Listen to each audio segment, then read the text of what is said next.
वैकुंठ जाना चाहता है। क्यों बाबूजी,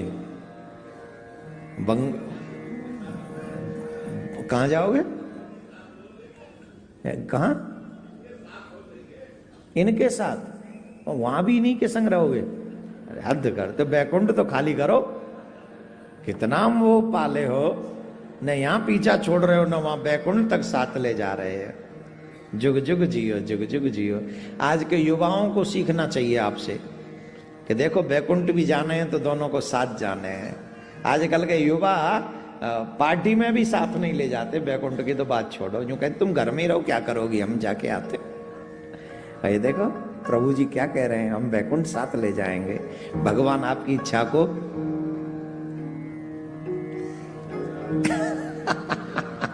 पूरी करे, पक्का पूरी करे। जय हो।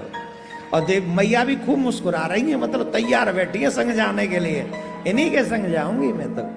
हाँ, कितनी खुश हो रही है।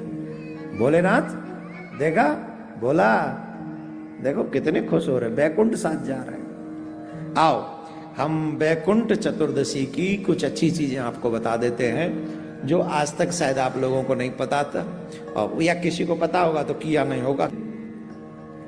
कार्तिक मास में वैसे तो हर दिन, कार्तिक मास में हर दिन दीप दान करने का एक अलग महात्मा है। दीप दान हम कर सकते हैं तुलसी पे, दीप दान हम कर सकते हैं किसी नदी सरोवर के तट पे, दीप दान हम कर सकते हैं मंदिर में, अच्छी जगह जहां है वहां हम दीप दान कर सकते हैं। परंतु नदी के और सरोवर के या तालाब के तट पे नदी दीप दान का एक बहुत बड़ा महात्मा है। उसमें भी गंगा और जमुना मिल जाए फिर कहना ही क्या, उसका तो फिर वर्णन ही नहीं कर सकते। तो कार्तिक मास में ऐसी कई कथाएं आती हैं कि एक बार देवर्षि नारद गए नारायण भगवान के पास और नारायण भगवान से कहा, प्रभु आपका नाम भक्त वत्सल है, आप दीन बंधु हैं, पर इन नामों की सार्थकता क्या है? आप कृपा करके हमको एक बात बताइए, आपके वैकुंठ में कौन आ सकता है? आपके वैकुंठ में कौन आ सकता है? अरे बोले जिसके अच्छे कर्म होंगे, जो हमारी भक्ति करेगा वो वैकुंठ आ जाएगा। तो बोले इसमें आपका क्या बड़कपन हुआ? फिर आप काहे के दीन बंधु हुए? भाई कोई व्यक्ति भजन करे, तप करे, व्रत करे, दान करे, पुण्य करे और न जाने क्या क्या करे, उसके बाद वो अगर वैकुंठ आता है तो इसमें आपका तो कोई बड़कपन है ही नहीं, वो तो उसके कर्मों का फल है। तो आप दीन बंधु कैसे हुए? ये बात तो सिद्ध कैसे होगी कि आप दीन बंधु हैं? नारद जी से पूछा आप चाहते क्या हो? बोले हम ये चाहते हैं महाराज,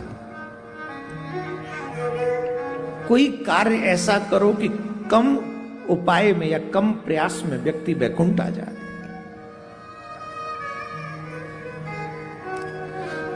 तो भगवान विष्णु ने कहा ठीक है नारद जी, आज हम आपकी बात सुनकर आपको एक वचन देते हैं। जो कार्तिक मास की वैकुंठ चतुर्दशी के दिन नदी, तालाब या मंदिर में जाकर दीप दान करेगा मध्य रात्रि के समय,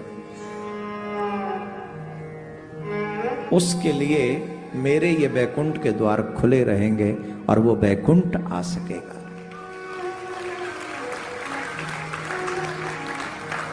लेकिन यहां पर ध्यान दें, पूरे कार्तिक मास में संध्याकालीन समय में दीपदान होता है, परंतु यहां जो दीपदान होगा वो 11:30 से 12:30 बजे के बीच में होगा।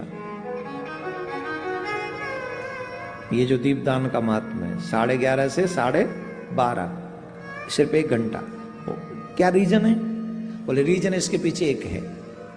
एक बार भगवान विष्णु जो है भोले बाबा से मिलने के लिए, उनकी साधना करने के लिए उनके मन में इच्छा हुई, तो काशी मणिकर्णिका घाट पर पहुंचे और वहां कंकड़ को देख, वहां तो मणिकर्णिका घाट पे तो सभी शिवमय हैं, वहां बैठकर वो शिव का आराधना करने लगे। मणिकर्णिका घाट पर।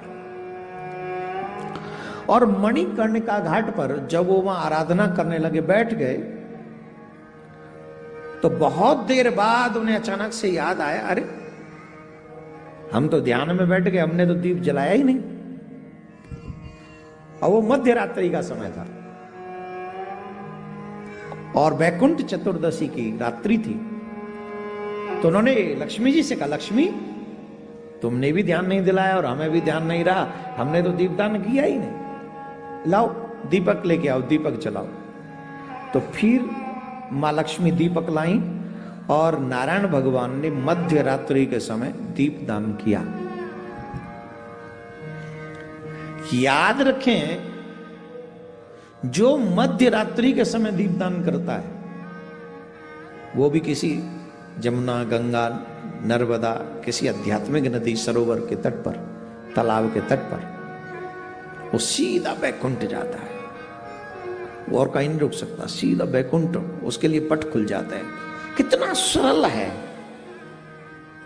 लेकिन एक बात का और ध्यान रखें, वरुण देव 12 बजे के बाद सो जाते हैं। 12 से 3 के बीच में ये प्रयास। लेकिन एक और बात है, विशेष जगह पे ये बात मान्य नहीं होती। जैसे चंद्र ग्रहण हो गया, और चंद्र ग्रहण ही है 12 से 3 बजे के बीच में, तो चंद्र या कोई चंद्र ग्रहण के समय ये बात आएगी कि स्नान ग्रहण से पूर्व, ग्रहण के मध्य और ग्रहण के अंत में स्नान करना है। तो विशेष समय पर ये वरुण देव की जो मर्यादा है कि 12 से 3 वाली, ये फिर मान्य नहीं होगी। तो कल भी ये विशेष दिन है, वैकुंठ चतुर्दशी है। वैसे प्रयास ये कर लें कि आप 12 बजे से पहले ही दीपदान कर दें। उसके बाद भी थोड़ा बहुत हो जाए तो वरुण देव से कहना, प्लीज तुम अपनी चिंता मत करो निद्रा की, हमें वैकुंठ की चिंता पड़ी है, इसलिए आए, क्षमा करना। एक और अच्छी बात हम आज आपको बता देते हैं। वैकुंठ चतुर्दशी के दिन ही जिसकी किडनी में प्रॉब्लम हो, जिसका लीवर खराब हो, क्या होता है, वो बदलवाते हैं, क्या बोलते हैं उसको, है ट्रांसप्लांट नहीं, वो जो है, और देखो इतने बोल रहे, बात तो वही है जो आप बोल रहे हो, वो हमारे कानों में नहीं आ रही ढंग से। हाँ वही जो अभी आपने कहा, बार बार उनको हफ्ते में, महीने में या चेंज करा, डायलिसिस बोलते हैं उसे, है, हाँ वही ना, वो चेंज कराना पड़ता है। अगर ये रोग आपके डॉक्टरों के पास जा जाकर भी पूरे न हो रहे हो और इसमें सुधार ना आ रहा हो, तो कल का दिन बड़ा महत्वपूर्ण है। 10 दिन में रिपोर्ट करा के देखेंगे तो अंतर पाएंगे आप। इसलिए कल बहुत तेजी से आप सबको, कल रात्रि से पहले ये वीडियो देख लेना चाहिए। और लोगों को हम चाहेंगे कि आज जल्दी इसको दोबारा से सिर्फ उतना ही वीडियो बनाकर आप तक पहुंचा दें, और फिर आप उसे थोड़ा स्पेंड कर दें जिससे कल फायदा मिल जाए। हम बोलना तो कल चाह रहे थे, पर कल कथा लंबी चलती चली गई तो रह गया ही।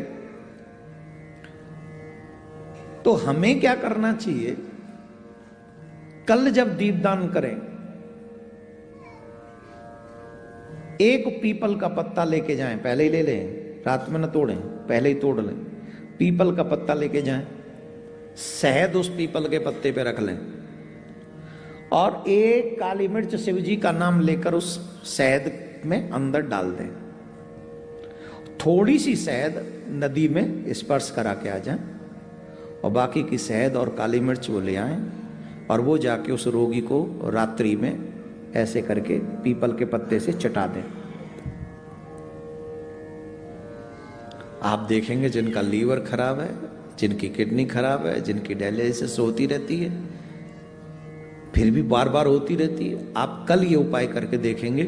10 दिन बाद, 15 दिन बाद जब आप ये ट्राई करेंगे, दोबारा चेक कराएंगे, आपको जमीन आसमान का अंतर दिखाई पड़ेगा।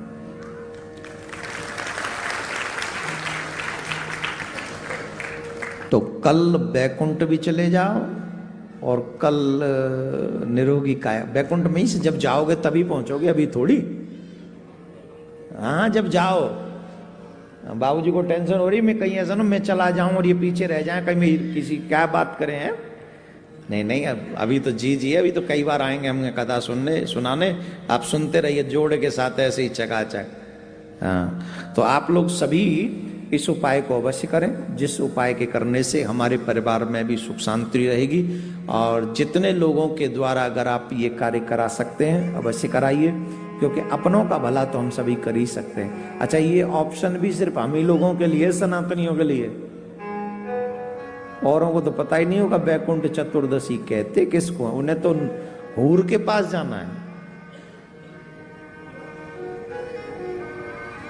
किसके पास जाना? तुम्हारे यहां जिनको, उनको जो हूर कहते हैं ना, आपके यहां उसे अप्सराएं कहते हैं।